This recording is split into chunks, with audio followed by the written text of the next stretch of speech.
Bristol to talk to the young people about what they do on a cheap night out in Bristol. So girls, how often do you go out in Bristol?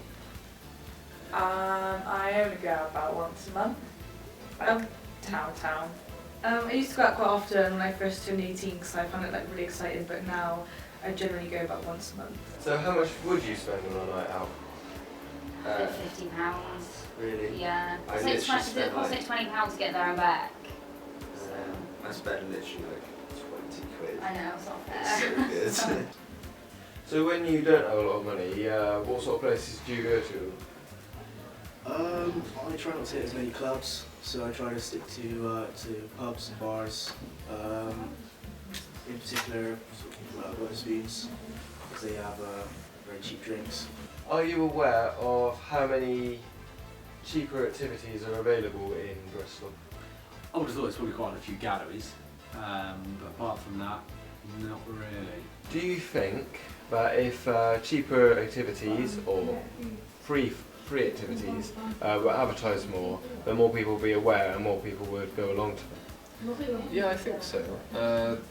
Most people don't want to seem cheap, like they don't want to spend too much money on things. Yeah. But I guess if they want to be sensible with their money and they knew these opportunities were out there, then they would Yeah. do it a lot Yeah, more. it's more like letting people know that the options there, isn't it? Yeah.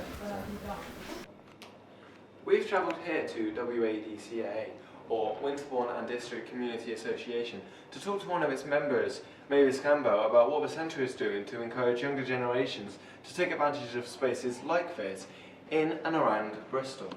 So obviously you're part of the musical theatre group here, but as well as becoming part of the theatre group, what other activities do you reckon there are to do here for the younger generations? There's a Keep Fit class, which the one that's on a Tuesday morning does tend to be for older people, mainly because we're retired and have time to do it. But there is another Keep Fit class on a Wednesday night, which can attract younger people. There's also circuit training in the form of kickboxing. Also, we've got karate, which is most definitely for the youngsters. And our centre manager, Kelly, is heavily involved with that, and her daughter. And I have seen that in action, and it's very good. And they do competitions and all sorts, and they really have made quite a contribution to the community centre since they joined. You've also got the other sports, haven't you? We've got badminton. Again, unfortunately, it's the same group that have been going for a long time, and it would be so nice to see youngsters, because badminton's obviously as good for them as it is for older people.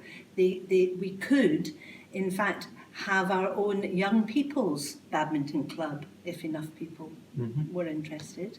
Incidentally, the musical theatre is a very good venue for younger people. From 16 on, it would be great to have some more youngsters. We used to have quite a few. They've all gone off to university, and as I said before, they don't come back, so we could do with a lot more younger people. Yeah. We do a variety of shows, and some of them we really do need young people for. And they don't only learn to sing, they learn to act, and they learn to dance. Indeed, quite a few of them I have taught to tap dance. So there's lots of opportunities. They start coming along and they want to become a member. How much does membership cost? The membership of the centre is £5, and everybody who comes along has to be a member. Then each section has a charge, usually an annual charge, and that is very much dependent on what the activity is. Yeah. I should say the £5 charge, that's per year, isn't That's it? per year, yes. Yeah. So it's not actually that much, no. No, it's £5 a year. Oh, no. There are community centres just like this one all across Bristol that are aiming to bring in the younger generations, to bring back the community feel and offer a good alternative to having a night out in town.